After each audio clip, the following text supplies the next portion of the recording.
Cinema தான் life நம்ம ஆரம்பத்தில முடிவெல்லாம் பண்ணல.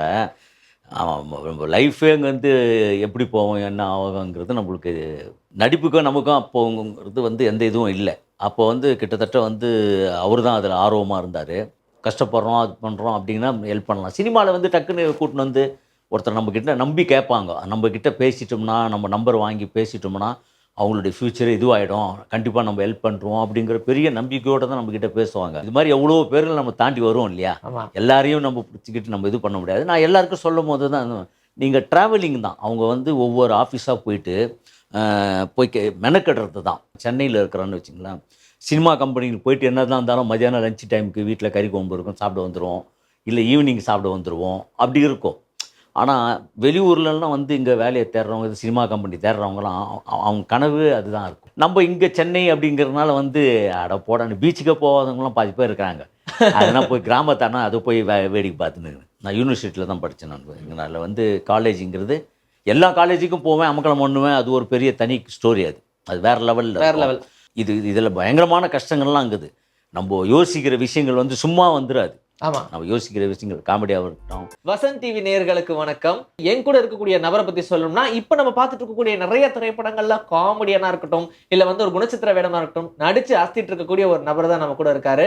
மாறன் அண்ணா, வணக்கம் அண்ணா. வெல்கம் டு தி ஷோ அண்ணா. வணக்கம், வணக்கம், வணக்கம். எப்படி இருக்கீங்க அண்ணா? ரொம்ப நல்லா இருக்கேன். ரொம்ப சந்தோஷமா இருக்கு. இப்ப உங்க கூட பேச போறேன்னும் போது நான் சிரிச்சிட்டே தான் வந்தேன். வரும்போது. பார்த்தாலே தெரியும். மாறன் அண்ணாவோட இன்டர்வியூ தான்னு. அந்த மாரி ஃபன் ஃபில்டான நிறைய படங்கள் தொடர்ச்சியா குடுத்துட்டு இருந்தீங்க. சூப்பர். டப்புன்னு ஒரு பிரேக் போட்டு சென்டிமென்ட்க்கு போறீங்க அப்படின்னும்போது, எனக்கு ஃபர்ஸ்ட் ஆஃப் ஆல் ஒரு கேள்வி இருந்துச்சுண்ணே. எப்படி நம்ம வந்து சினிமா தான் லைஃப் அப்படின்னு முடிவு பண்ணீங்க?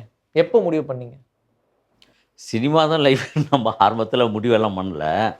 நம்ம லைஃபே அங்க வந்து எப்படி போகும், என்ன ஆகுங்கிறது நம்மளுக்கு தெரியாது. நான் அப்ப இருந்த வேலை அது மாரி. அ அதுக்கப்புறம் நான் பேசிக்கா ஆர்ட் டைரக்டரா இருந்துட்டு, ஒரு தனியார் சேனல்ல வந்து இருந்தோம். அது நடிப்போங்கிறதெல்லாம் கிடையாது. அது நம்ப நண்பர் ஒருத்தர் இருக்காரு. நடிக்கிறதுக்காக அவர கூட்டு போனேன். ஃபிலிம் ஃபிலிம் இன்ஸ்டிடியூட்ல வந்து அவருக்கு ஆக்டிங்காக கூட்டு போனேன். அப்போ பார்த்தேங்க நமக்கு எதுக்காக இத சொல்ல வரேன்னா, ம். நடிப்புக்கும் நமக்கும் அப்போங்கிறது வந்து எந்த இதுவும் இல்ல.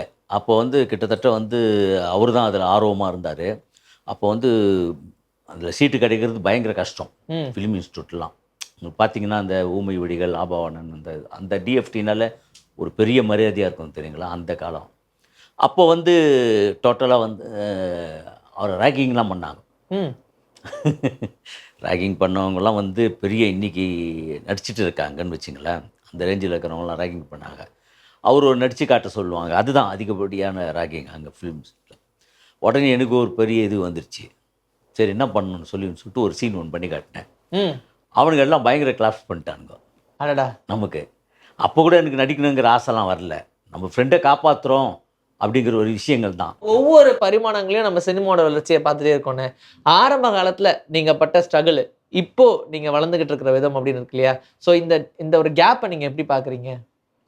இல்ல புரியல எனக்கு. ரொம்ப ஸ்ட்ரகிளா இருக்கும் ஆரம்ப காலத்துல. பட் இப்ப நம்ம கொஞ்சம் இல்ல கொஞ்சமா அதான் வளர்ந்துகிட்டு சொன்னேன். இருக்கோம். இப்ப நம்ப நடிக்கணுங்கிற விஷயங்கள் இருக்கு இல்லையா? அது மாரி எல்லாத்துலயும் ஸ்ட்ரகிள் தான். உங்களுக்கு ஆரம்ப காலம் சினிமாவுல இப்ப இன்னைக்கு சினிமால இருக்காங்க இல்லையா? சான்ஸ் கேட்குறவங்க எல்லாருக்குமே பார்த்தீங்கன்னா, நம்ம நேரா கூட்டின்னு வந்து அவங்களுக்கு ஹெல்ப் பண்ண போறது கிடையாது.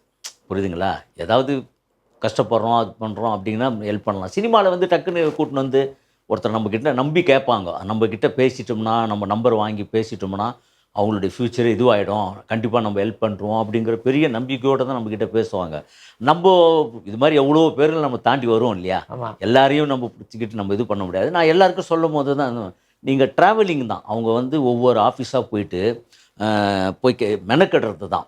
அதில தான் அவங்க டஃப் தெரியும். ரொம்ப பேர் வந்து என்ன பண்ணுவாங்கன்னா, அதில அவ்வளோ மெனக்கெட மாட்டாங்க. இப்ப நான் வந்து ஒரு சினிமா லேட் ஆனது காரணம் அதுக்கு இதெல்லாம் பார்த்தீங்கன்னா, நான் சென்னையில இருக்கிறேன்னு வச்சுக்கங்களேன். சினிமா கம்பெனிக்கு போயிட்டு என்னதான் இருந்தாலும் மதியானம் லஞ்ச் டைமுக்கு வீட்ல கறி குழம்பு இருக்கும். சாப்பிட வந்துருவோம். இல்ல ஈவினிங் சாப்பிட வந்துருவோம். அப்படி இருக்கும். ஆனா, வெளியூர்லலாம் வந்து இங்க வேலைய தேடுறவங்க, இது சினிமா கம்பெனி தேடுறவங்கலாம் அவங்க கனவு அதுதான் இருக்கும். 24 ஹவர்ஸ் வந்து அவங்களுடைய கனவுகள் ஓடி ஓடி உழைக்கிறது, படம் டைரக்ஷன் பண்றது, கொல்றது எல்லாமே ஃபுல் எய்மாவே இருக்கும். அதனால தான் அவங்களால ஈஸியா ஜெயிக்க முடியுது. ம். நம்ம இங்க சென்னை அப்படிங்கிறதுனால வந்து, அட போடான்னு பீச்சுக்கே போகாதவங்கலாம் பாதி பேர் இருக்காங்க. அதனா போய் கிராமத்தானா அத போய் வேடிக்கை பார்த்துன்னு பீச்சுக்குன்னு. அப்படின்னு முன்னாடி சொல்லிட்டு இருந்தது எப்போ? இப்ப எப்படி இருக்கு? அதுதான் கேட்குறேன். அந்த மாரி இருக்கிறவங்கலாம் இருக்காங்க. நெறைய பேர் இருக்காங்க. அது அது மிகப்பெரிய பொக்கிஷமான விஷயம் அதுங்கலாம். சூப்பர். நம்ம வந்து அதெல்லாம் மிஸ் பண்ணுறது தான். நட்பு வட்டாரங்கள்லாம் பயங்கர ஸ்ட்ராங்கா இருக்கணும் சினிமா பொறுத்த வரைக்கும். ஏன்னா அவங்க தான் நமக்கு ஒரு உந்துகோல்னு வச்சுக்கோங்களேன். அப்படி உங்களுடைய வட்டாரங்கள் எந்த அளவுக்கு ஸ்ட்ராங்? நட்புங்கிறது வந்து பேசிக்காக ஸ்கூல் ஃப்ரெண்ட்ஸ் இருக்காங்க இல்லையா, அவங்களது இன்னும் வரைக்கும் நமக்கு ஃப்ரெண்டாக இருக்காங்க. அதுக்கப்புறம் வந்து நீங்கள் பார்த்தீங்கன்னா வந்து நான் யூனிவர்சிட்டியில் தான் படித்தேன். அதில் வந்து காலேஜுங்கிறது எல்லா காலேஜுக்கும் போவேன், அமக்கலம் பண்ணுவேன். அது ஒரு பெரிய தனி ஸ்டோரி. அது வேறு லெவலில் வேற லெவல்.